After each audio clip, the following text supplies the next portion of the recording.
Nice and big for me. Okay, it's going to be lots and lots of pressure, okay? Yes, it's the nation's biggest fear. Not nice, not When nice. was the last time you saw a dentist? Going to the dentist. And with over 90% of adults suffering from decayed or missing teeth, Sore anywhere? we're on the front line in the battle to save Britain's smile. No matter how bad you think your teeth are, I bet you I've seen worse, and probably this week, possibly today. So don't worry. Are you crying because you're happy or sad? In the most intimate of relationships, You are like your nails. our dentists know all our secrets. I'm sorry. And there's nothing we can hide from them. It's definitely a window on the lifestyle because you can tell if somebody smokes, if they drink too much alcohol, so you can't really get away with anything. If you can summon up the courage to get through the dentist's door, the results could be life-changing. I could never, ever repay him for what he's done, really. They're beautiful, really beautiful. So come with us behind the scenes of the University Dental Hospital of Manchester and meet the men and women whose job it is to make us smile. Brace yourself, because the dentist will see you now.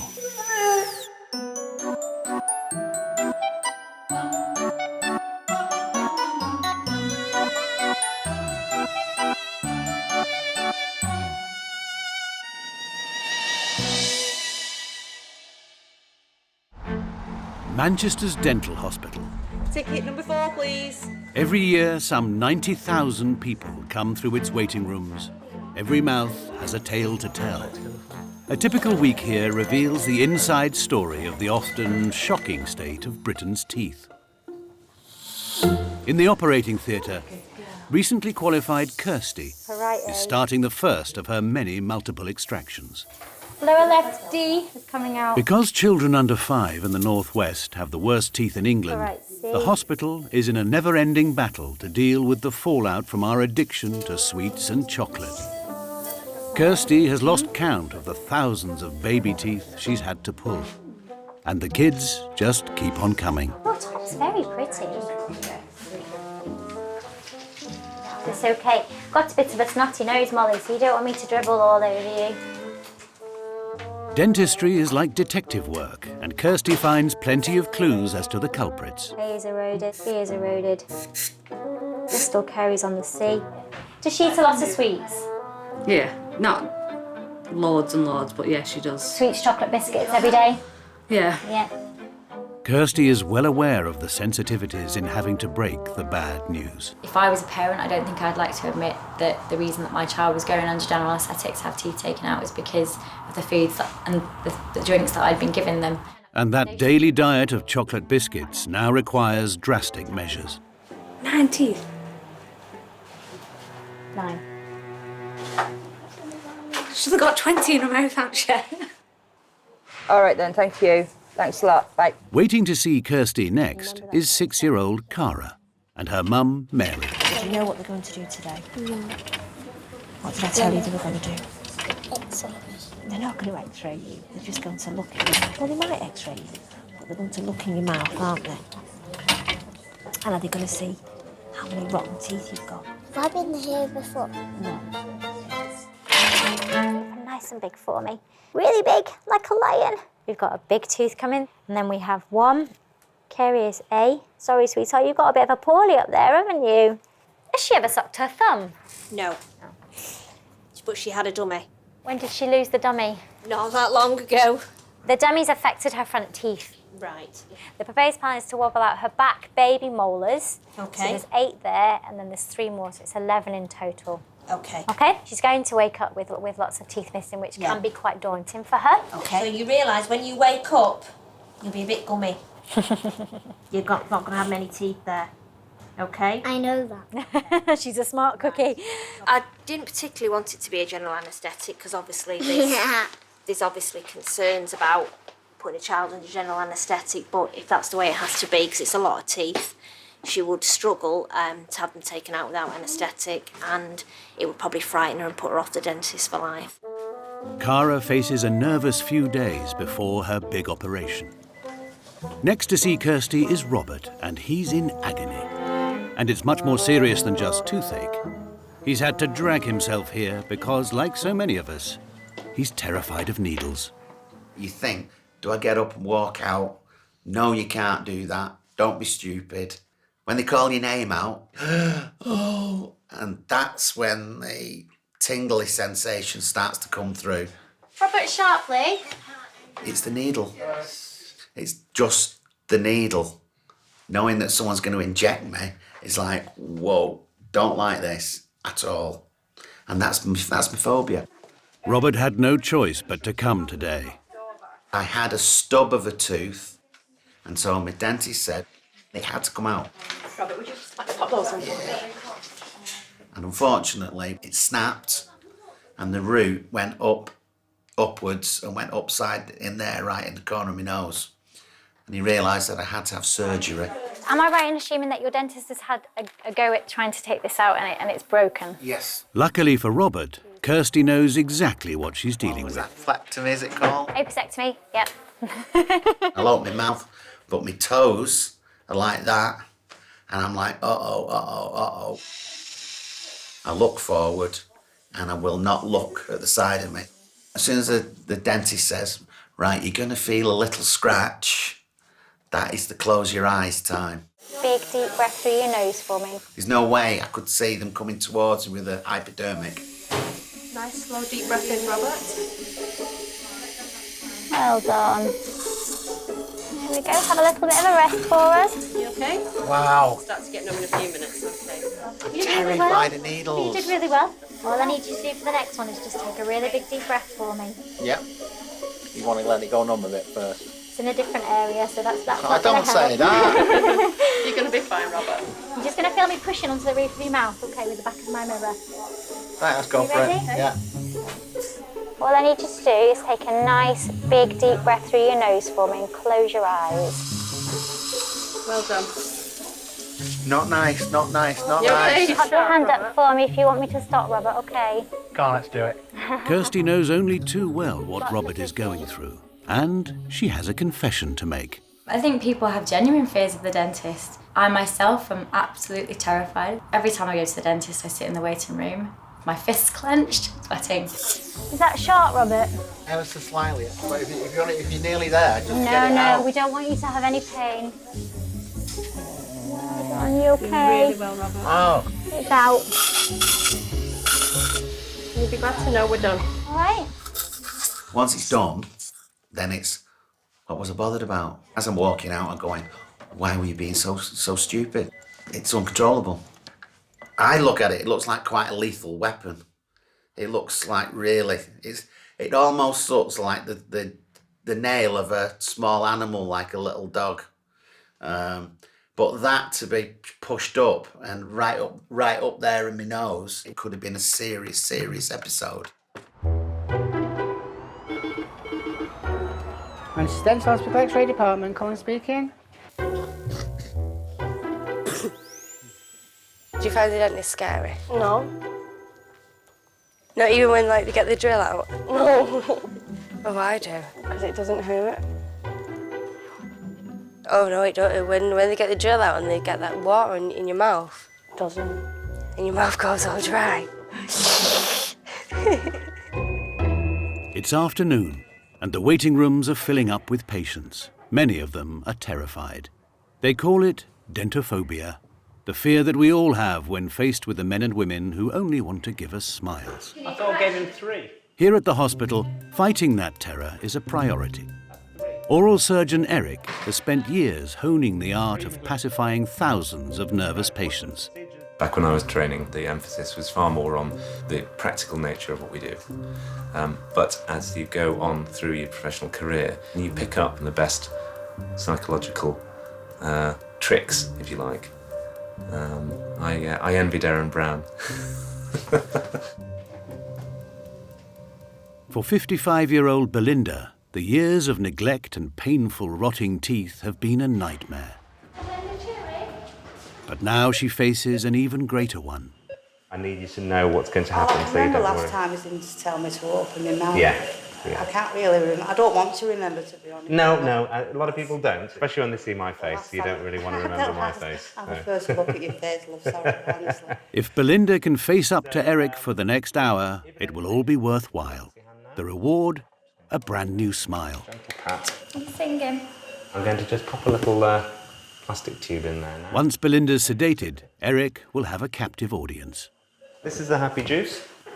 It's going to make you feel nice and relaxed. And there's your cheap Friday night out, okay? Which, ironically enough, is my nickname. So, although don't tell everyone. If a patient says to me, I don't like injections, I always say, well, neither do I. I really avoid them if I can. Pop a little bit of anaesthetic just up here. Sorry about it. This is probably the worst one, Belinda. I'm very biblical when it comes to injections. It's better to give than to receive. So I'm going to start with the lower at 6. Pushing. Lots of pressure here now, but it's hanging on by the skin of its teeth. There we are. That's great. Rather sharp. Sorry about it. This is probably the worst one, Belinda. So once this is out of the way, it's all plain sailing. And to be pushing hard again, Belinda. There we go. A lot of pushing. There we go. Super. A little bit of a flick round. Out it comes. Don't think so. We've got a little bit of a root retain. How are you doing there, Belinda? It's all gone according to plan. Belinda's dentures may not quite give her a perfect pearly white Hollywood smile, but for Eric, that's not an issue. Some people do come with unrealistic expectations, and they think that, you know, they think that they can walk in one day effectively with a mutilated dentition and walk out the next day looking like Tom Cruise or something. Okay. Let's try that in now. And there we go. That's beginning to get in the right place. But I don't know about anybody else, but I'm quite pleased with the fact that my teeth are different shapes and sizes and colours, and that's because that's natural. And let's see if we can restore your smile. There we go. Lovely. Bite together for me. Excellent. You're going to walk out with teeth rather than gaps. And we'll take you through to the recovery area. There we go. Super. Dealing with patients' expectations is a really important skill, and sometimes you have to lower them, and sometimes you can raise them, which is always nice. Right.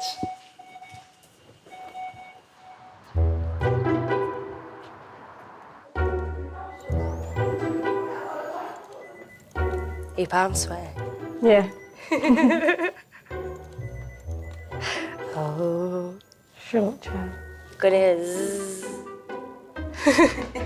In North Manchester, 4-year-old Caleb's mum put off taking him to the dentist. As a result, she too was in for a nasty shock. I didn't know they were rotten until we went to the dentist.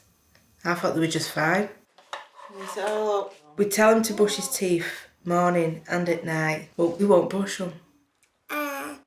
He's always eating toffees, but if you tell him you can't have any more sweets, he wrecks your house. Do you know they have to put you to sleep? To take your teeth out. So you don't feel any of the pain? What they do, they put a needle in, then you'll fall asleep. Then when you wake up, you'll have a yoghurt and juice waiting for you. Then you'll have no teeth. You'll have no teeth. At the hospital, they bang home the message that sugary diets and poor brushing are to blame. The problem? Too many of us don't want to know. I think when they're very, very young, the majority of it is about educating the parents, because the children generally don't listen. Caleb's mum is unrepentant. I don't regret it, because you can't stop kids eating toffees. Keeps your kids happy, fair enough. If the teeth falls out, fair enough. Where are you going? What time is it? The time has come not only for Caleb, but for the other children facing an operation.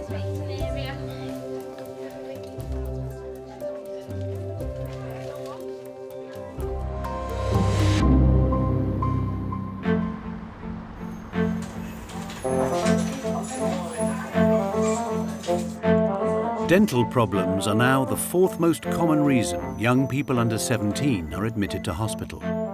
And that means the children's department is one of the busiest in the frontline battle to save the nation's teeth. 1, 2, 3, 4, 5, 6. You'll be all right. Hello there, come on in. The Holdsworth family is worried about 3-week-old baby Jonah. Ideally, milk teeth should only appear when babies are at least 5 months old. But Jonah was born with one. The fear is it might wobble out and cause him to choke. Consultant Vidya takes a look. I've just put my finger there so he can maybe bite on it or scrunch on it. What I'm trying to establish now is to see how wobbly it is. See how it's firm? And he's biting on it. It's not really loose to the risk of it going the wrong way. What I would suggest is we leave things well be. She said it's not that wobbly. They grade it 1, 2 or 3, 3 being most wobbly. And she said she wouldn't even consider it a grade 1. So at the moment, she just said, peace of mind. Yeah. Here, the most common form of sedation is so-called happy air.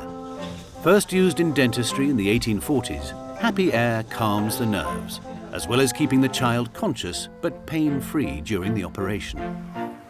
So she's here, so we'll just get her set up for her and then I'll bring her in. Senior dental nurse Sarah prides herself as the children's tooth fairy godmother. We'll just pop the chair back for you, all right, sweetheart? And then Same rules, Daisy. All you have to do is relax. You're the boss lady. You can always stop me whenever you want. So remember the little nose that goes over? So can you hold that there for me, sweetheart? Happy air is nitrous oxide and oxygen. It's conscious sedation, so they're still awake and everything, but they're not aware of what's going on. They're in happy land. Nice and relaxed. Just think about nice things. Think about if you were on the beach, on holiday, and the wind, just nice and gentle breeze for you. Not that you're here at the dentist. Basically, you need to come to their level. Hence why I'm probably so good at it, because I'm good at coming down to people's levels. I can see a little smile coming there. So that's why it's called happy air, you know. So now we've made all your belly and all your fingers and everything else go sleepy. We need to make the tooth sleepy, don't we? The secret to giving a needle is you never show them the needle. It just goes underneath, under and round. You don't see it, you don't know. Wide as you can, sweetheart. Really wide, really wide. Good girl. That's great. I don't really feel any pain. I just feel like... They numb it, don't they? They numb before they do a filling. Yeah, and what does it feel like after? It feels... I don't know, it just feels like dizzy. I feel it feels dizzy. numb, doesn't it? Yeah, it it's feels like... numb. Well, it's not nice at all, is it? No, it's not. It's 2 p.m. and 6-year-old Cara is back for her big operation. She's about to lose 11 teeth. Right, and you come in close and you give your mummy a big cuddle. Huge big cuddle. Wow. Yeah, now. And we're going to give this hand another wipe and a clean, all right? I don't know about that. What we're going to do? It's a moment that every parent finds hard to bear. Sometimes a bit too And a funny taste in your mouth, and then you get a bit wobbly. Yeah. I'll see you very soon. Super, we look after Mum. I think parents don't like to think that something they might have done might have led to the reason their child's been put to sleep to have teeth taken out. When they're on an operating table, they all look tiny, whether they're 2 years old or 10 years old, and it is quite shocking. Last 2 teeth are coming out now.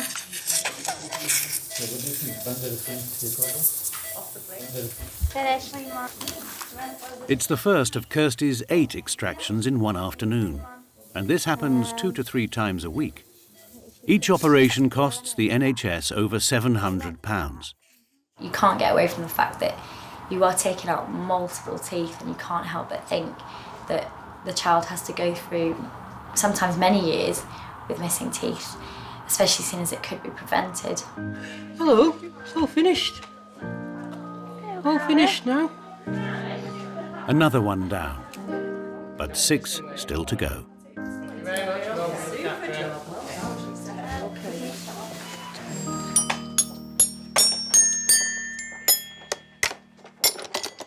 And it's not just our kids who have shockingly poor teeth. For Danielle, a lifetime of neglect, sweets and sugary foods have all taken their toll. I forget clean my teeth, and then when I do clean them, they bleed. Cleaning wasn't 2 or 3 times a day. It was once a day, 3 or 4 times a week. Oh no, I'm so excited. I'm not nervous. I'm actually breaking it. Fiancé David has managed to twist Danielle's arm because they have a big day ahead, and they both want her to look her best. When we do get married, I want dentures in. I want to be able to smile and have teeth while I smile. Danielle, hello. There you go. Good luck, baby. It's that needle time again. There's a bit of a sharp scratch coming up. I want you to bear with me.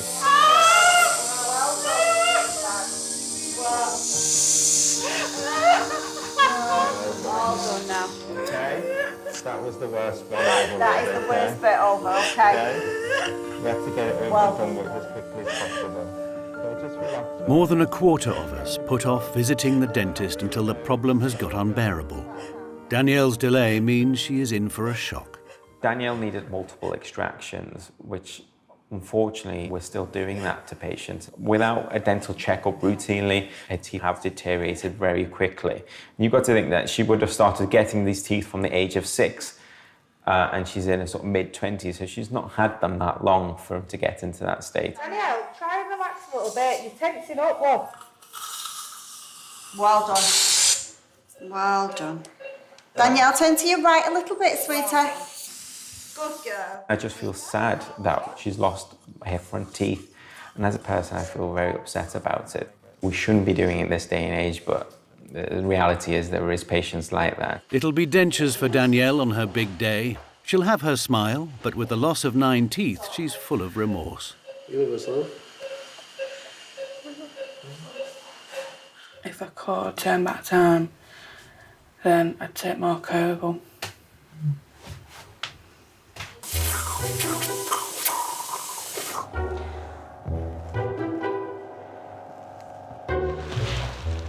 It's quite awkward because your mouth's so wide at the back. You can see that big space. And no biting yet. That's my gap, but Yours is smaller than mine now. it's not. Let's have a look at yours. Yours is. I could fit a pencil in mine. It's about the same. I've got this long through mine. That. See? That's a party trick. You won't be able to do that when it's done. It's grim. The work done by the hospital's dentists is wide-ranging and even surprising.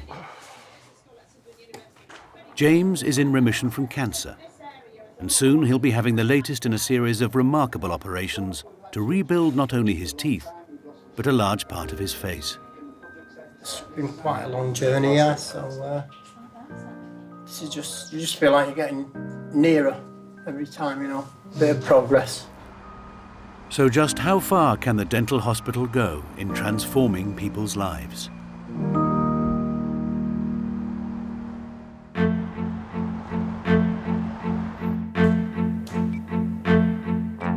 It's 8:30 and the start of another day at the Manchester University Dental Hospital. For the emergency patients looking for free treatment with their chipped teeth, painful abscesses or raging toothache, it's first come, first served. Morning, Alpha. But this is more than a place where they just fix teeth. It's a major teaching hospital, training the next generation of dentists, and also doing some cutting-edge dental surgery. All I want you to do is keep your hands in for me at all times, okay? Yeah. This morning, James, who is married with 2 children, is going under the knife. A year ago, he received some devastating news. When somebody gets told that they have to have the nose removed because of cancer, and it's pretty aggressive and it's a life-saving operation, would you say no, you're not having it done?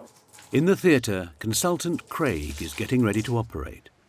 Craig graduated as a dentist when he was just 21 and now specialises in restoring patients' faces that have been disfigured by cancer.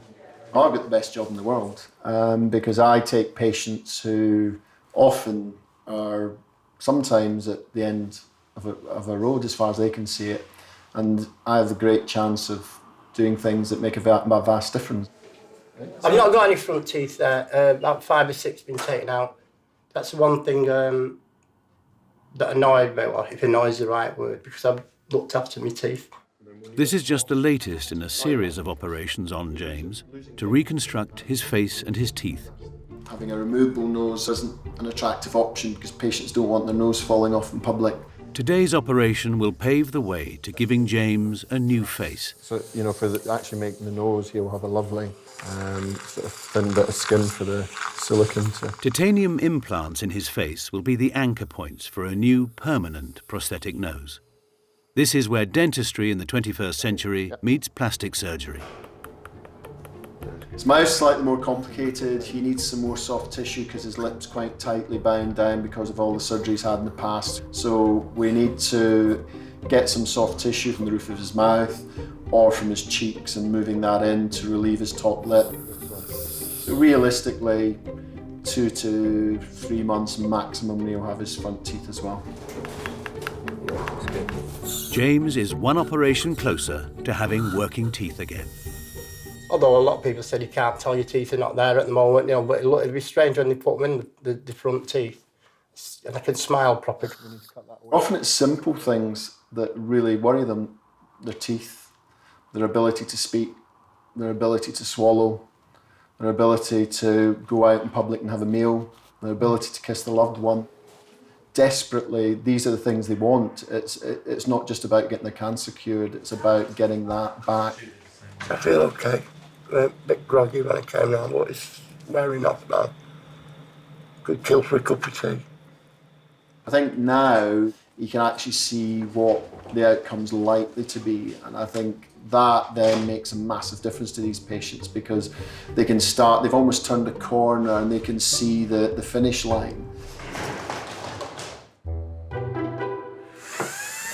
A bit wider. I took all these out of this cell.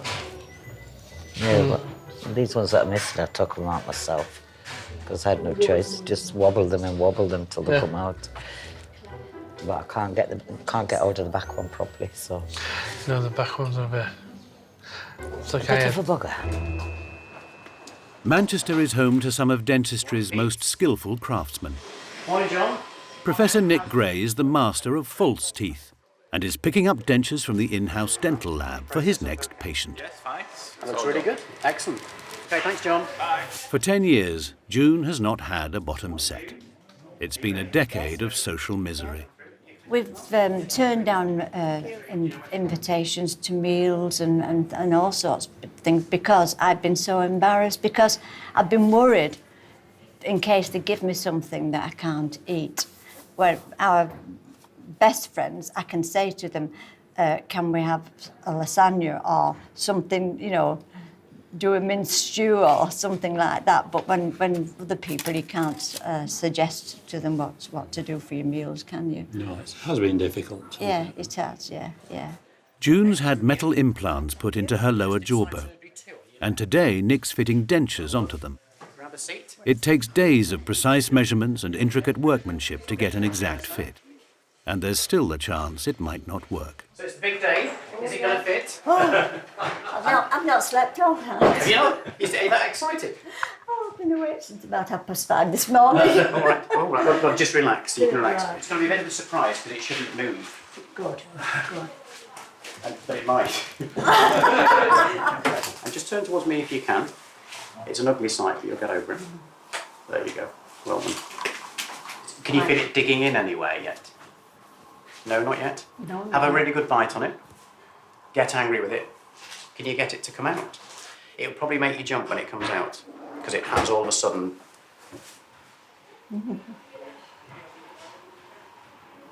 Oh, so that's one. It might click on the other one now. Oh, smashing. Is that not normal? That's good.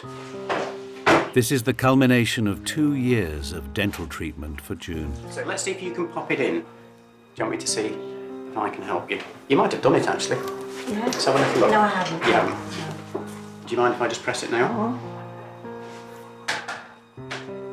You all right? Do you want a glass of water? Are you all right? Just give you a minute. You're not sore, are you, anymore?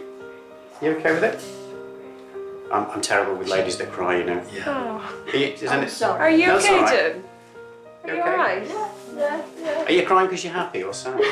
I think it's because I've been so worked up about it. Oh, bless you. Oh. I'm a softie. Oh, so am I. If you've got your own teeth and you don't think about it, you just pop things in your mouth and that's it. But it's been a long time because it's been about 10 years, hasn't it, that I've not been able to eat anything proper.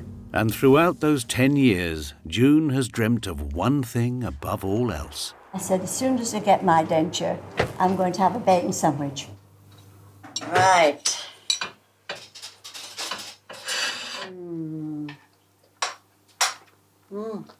That is nice. Delicious. Delicious.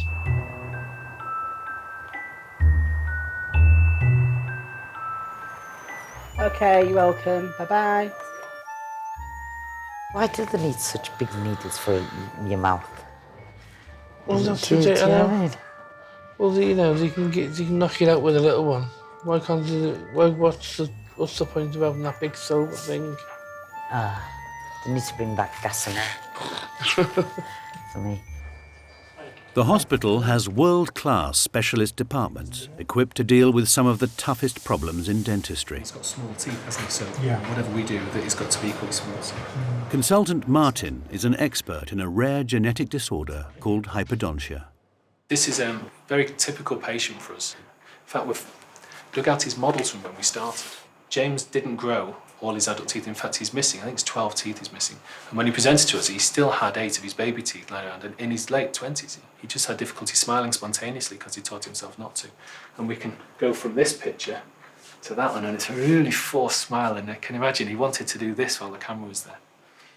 As he grew up, James became more and more self-conscious about his teeth. Well, I didn't realise until recently that you didn't smile without showing your teeth. Yeah, they look sort of very vampirish, didn't they, the way they were positioned. It even spoilt what should have been the happiest day of his life. Nobody really asked me about it, or I don't think they noticed it that much. But I think that was mainly due to the fact that I just never opened my lips wide enough for people to see my teeth, to be honest with you. You can't see your teeth on any of them. Nope. You Good made job, sure didn't that they? you did, Yeah. yeah. Well, you'll be smiling. So Yeah. you'll have to have all your wedding photographs done all over again with a big smile on them.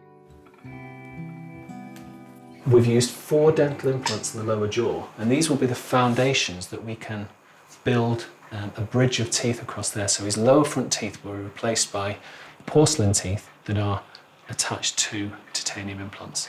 We're almost there. We're coming towards the end of his treatment with us. So I've got a lovely view here. I can see through the hole in the gum, I can actually see the titanium implants. It's taken 6.5 years of treatment, and today Martin is checking the implants that will hold James's new teeth.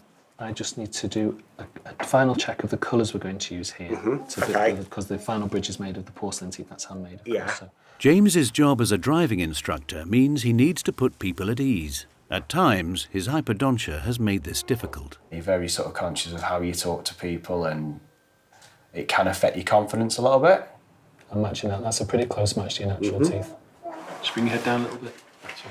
Try that into place there. I think people probably would think, oh God, he looks a bit more miserable than maybe your average person, because I didn't want to smile as much and open my mouth and talk with my teeth. James's big hope is that Martin will give him the smile he's been denied since he was a child. When we take the studs out, we'll be fitting the final teeth for you. Brilliant. Big day. Fantastic.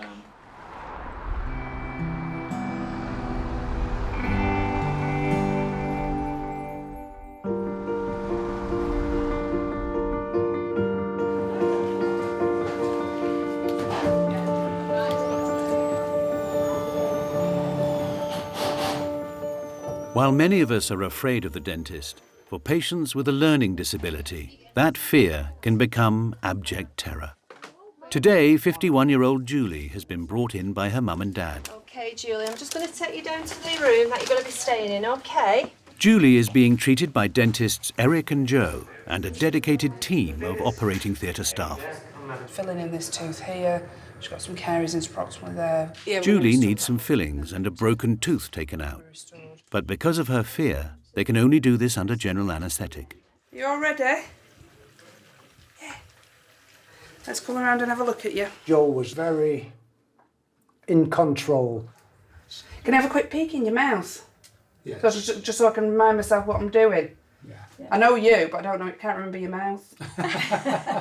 You take a monkey. She certainly had Julie's confidence. It did help us a lot to have someone being very, very human with us all and showing a lot of care. Julie, would you like to sit on here? And then... No. Julie is terrified of getting on the bed, and Jo has to keep her calm while she's anaesthetised in her wheelchair. You tell me what you cook. What's your favourite thing to cook?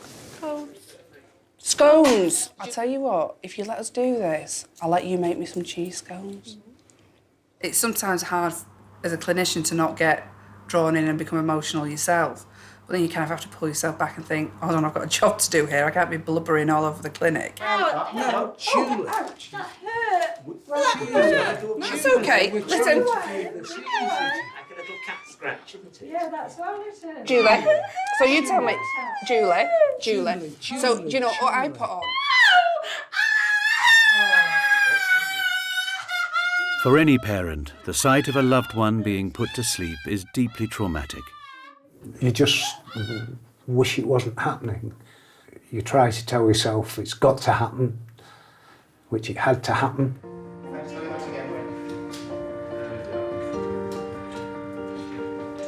And the problem with treating somebody like Julie is you saw how difficult it was to even anaesthetise her. I mean, I'm trying to do this normally with local anaesthetic and getting her to cooperate would be, well, impossible, really.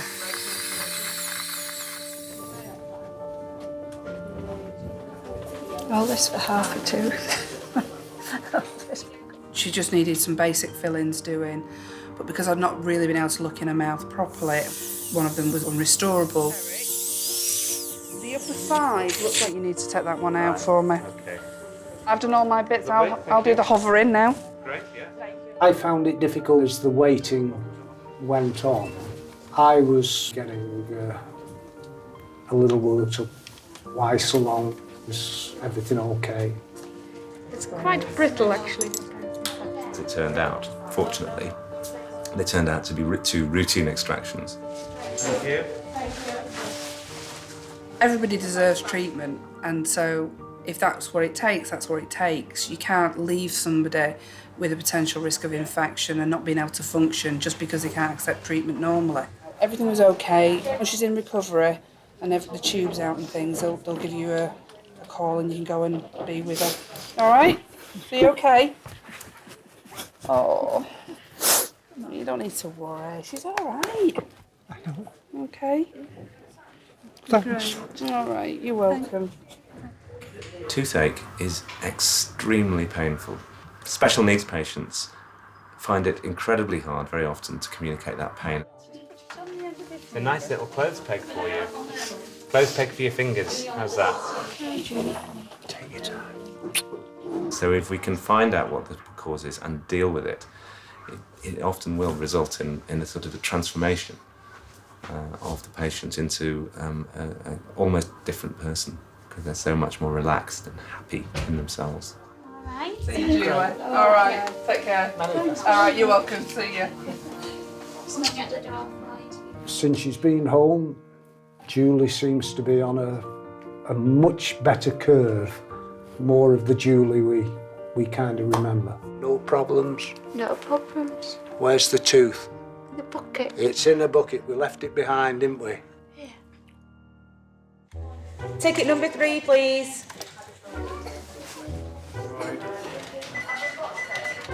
What are we actually waiting for? We're waiting till the other patients have been seen. Yeah. And we're number 5, and 3 have gone in. Yeah. So it shouldn't be very long now. Card for the car park. Oh, right, yeah. I keep putting things in different areas.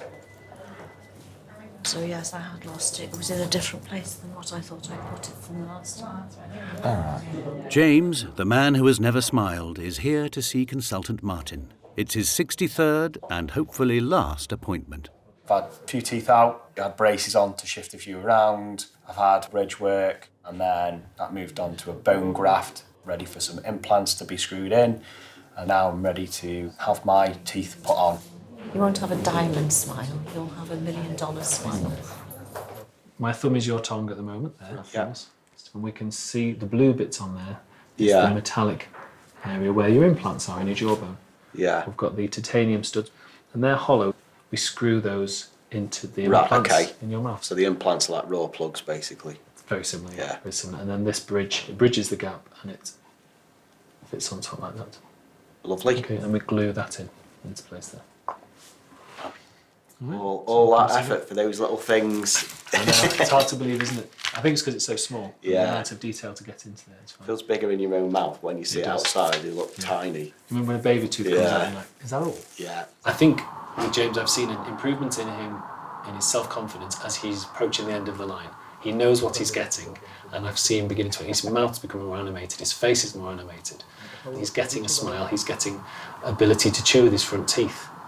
I can't imagine what that's going to be like. I presume there's an apple booked about somewhere along the way. He's going to bite an apple and he's going to enjoy it, or something like that. So I want to make sure that the screws are tight enough. Okay. If I do it too tight, there's a risk I'll take the head off the screw. Not a good day as a dentist. Yeah. Not a good day. Feel the tension there. Yeah. That passes in a few minutes, it's okay.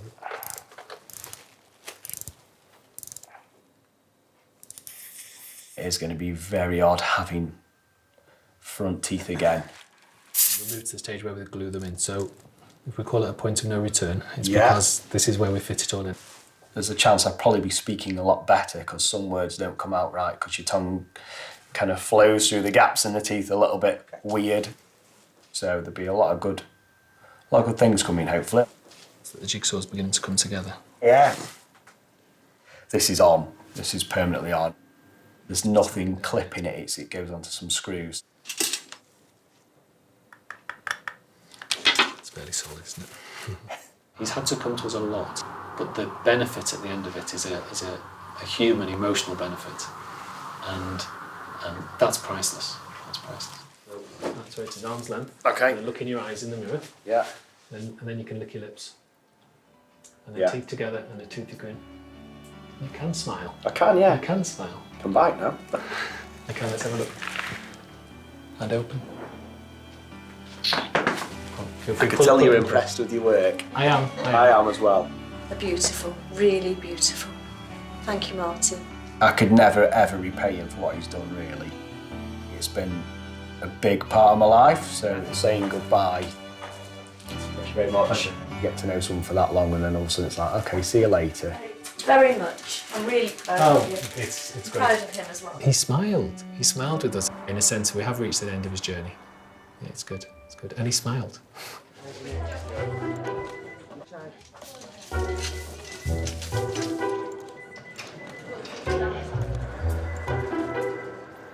Number 5. Oh, was that number 5? 5. We've to go, Ron. Who's number 5? We're number 5. But who's the patient? You or me? Yeah, well, you are the patient.